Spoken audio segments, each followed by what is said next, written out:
नमस्ते दोस्तों, no broker के YouTube चैनल में आपका फिर से स्वागत है।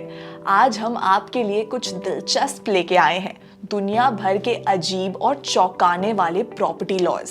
क्या आपने कभी अपने घर की खिड़कियों को गिना है?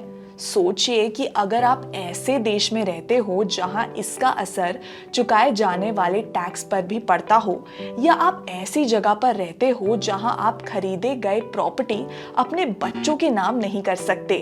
कुछ देशों में प्रॉपर्टी के ऐसे अजीब लॉज हैं जिनके बारे में आपने कभी नहीं सुना होगा।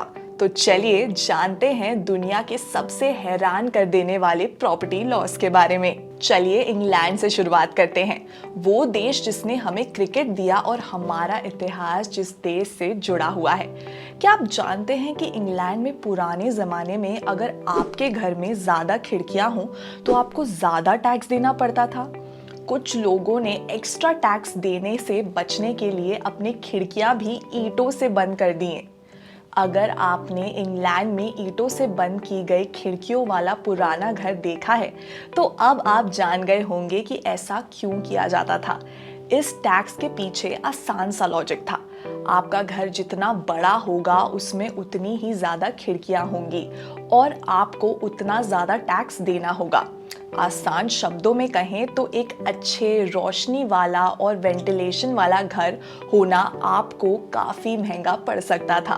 कहने की ज़रूरत नहीं है कि लोग इस टैक्स से खुश नहीं थे।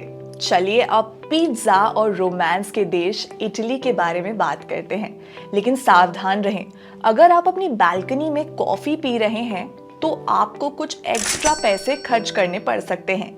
इटली के कुछ जगहों में बालकनी होने की कीमत चुकानी पड़ती है, क्योंकि इन खूबसूरत बालकनी की वजह से नीचे सड़कों पर इनकी परछाई पड़ सकती है। तो बालकनी सिर्फ आपकी कैपेचिनो पीने की जगह नहीं है, बल्कि ये एक ऐसी जगह भी है जो आपके जेब को भारी पड़ सकती है। चलिए अब नॉर्थ कोरिया की तरफ चलते हैं, एक ऐसा देश जिसमें कई राज छुपे हुए हैं और आपको चाहे यकीन हो या ना हो, लेकिन यहाँ कुछ चौंकाने वाले प्रॉपर्टी लॉज भी हैं। नॉर्थ कोरिया में जब आपकी मौत हो जाती है तो आपकी प्रॉपर्टी आपके परिवार वालों को नहीं मिलती है, ये सीधा सरकार के पास चली जाती है। जी हाँ, आप खुद का घर अपने परिवार वालों के नाम नहीं कर सकते हैं। हमारा अगला देश है फिनलैंड, जहां उनके पास कड़कड़ाती सर्दियों से बचने के लिए एक अलग तरकीब है। कुछ फिनिश टाउन्स में हर घर में एक बेसमेंट जरूर होना चाहिए। पूछें क्यों? क्योंकि वहां बहुत ज्यादा ठंडी होती है।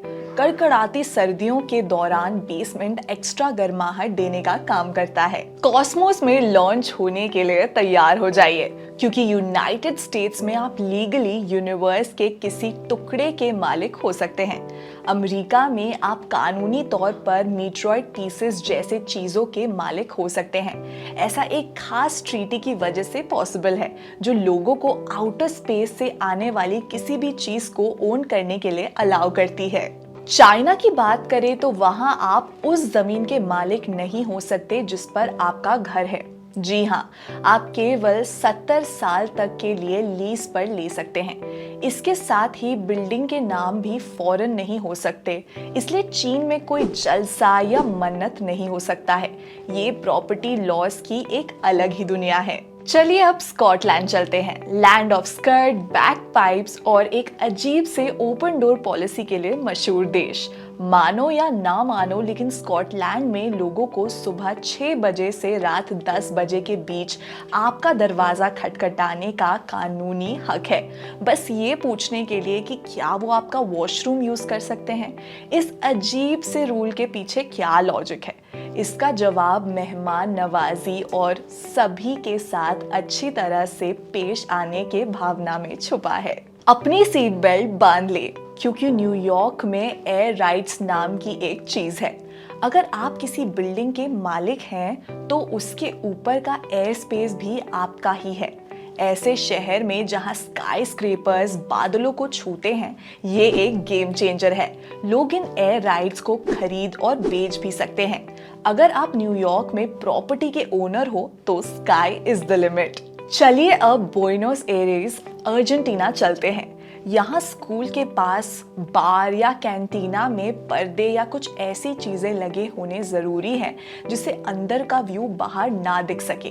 वैसे तो ये प्रॉपर्टी लॉ होम ओनर्स को डायरेक्टली इम्पैक्ट नहीं करता है, लेकिन ये अजीब सा urban planning law educational institutions के आसपास की प्रॉपर्टी को जरूर इफेक्ट करता है। अब बात करते हैं इंडिया के बारे में। इंडिया में एक वक्त ऐसा था जब आप लगातार 12 साल तक किराए की प्रॉपर्टी में रह रहे थे तो आपके पास उस जगह की ओनरशिप लेने का कानूनी अधिकार हो सकता था।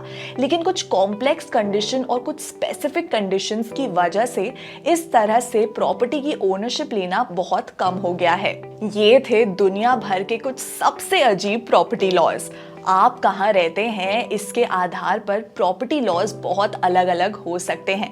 अगर आपको ये वीडियो दिलचस्प लगा हो तो इसे लाइक शेयर करें और ऐसे और दिलचस्प कंटेंट के लिए नो ब्रोकर को सब्सक्राइब करना ना भूलें। मिलते हैं अगले वीडियो में। Thanks for watching.